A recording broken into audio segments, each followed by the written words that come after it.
Palakkad collector doctor ചിത്രയുടെ പേരിൽ വ്യാജ message അയച്ച തട്ടിപ്പിന് ശ്രമം. കളക്ടറുടെ ചിത്രമുള്ള വ്യാജ വാട്സാപ്പ് അക്കൗണ്ടിൽ നിന്ന് പലർക്കും മെസ്സേജ് ലഭിച്ചു.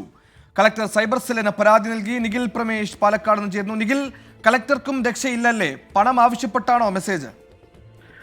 തീർച്ചയായിട്ടും സ്വയം കളക്ടർക്കും രക്ഷയില്ലാത്ത അവസ്ഥയാണ്. പല ആളുകളുടെയും പേരിൽ ഇത്തരത്തിലുള്ള വ്യാജ അക്കൗണ്ടുകളൊക്കെ നിർമ്മിച്ച് അവരുടെ സുഹൃത്തുക്കളായിട്ടുള്ള ആളുകളോട് പണം അഭ്യർത്ഥിക്കുന്ന കാഴ്ചയൊക്കെ നമ്മൾ കണ്ടിട്ടുണ്ട്. ഇന്നിപ്പോൾ പാലക്കാട് ജില്ലാ കളക്ടർ ഡോക്ടർ എസ് ചിത്ര IAS പേരിലാണ് ഇപ്പോൾ ഇത്തരത്തിലുള്ള ഒരു തട്ടിപ്പ് നടത്താനുള്ള ശ്രമങ്ങൾ നടത്തിയിരിക്കുന്നത്.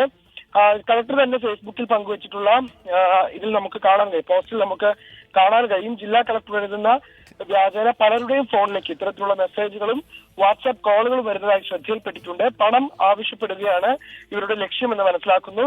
ഇത് ഇത്തരത്തിലുള്ള സന്ദേശങ്ങൾ ലഭിക്കുന്നവർ അറിയിക്കണമെന്ന് അതോടൊപ്പം തന്നെ സൈബർ സെല്ലിൽ പരാതി നൽകിയതായും ജില്ലാ കളക്ടർ അറിയിക്കുന്നുണ്ട്.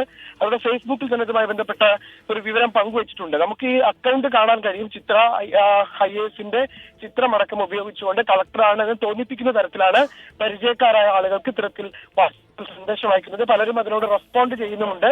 തുടർന്ന് പതിയെ ചർച്ച ആരംഭിച്ച് പണവും മറ്റും ആവശ്യപ്പെടുന്നതാണ് ഈ സംഘത്തിന്റെ രീതി. ശരി, കളക്ടർക്ക് ആവശ്യത്തിന് കൊള്ളാവുന്ന ശമ്പളവും അലവൻസുകളുമുണ്ട്. തൽക്കാലം ആരുടെയും സാമ്പത്തിക സഹായം ആവശ്യമില്ല. അതുകൊണ്ട് കുരുക്കിൽ പെടരുത്. മറ്റു വാർത്തയിലേക്ക് കാണാം.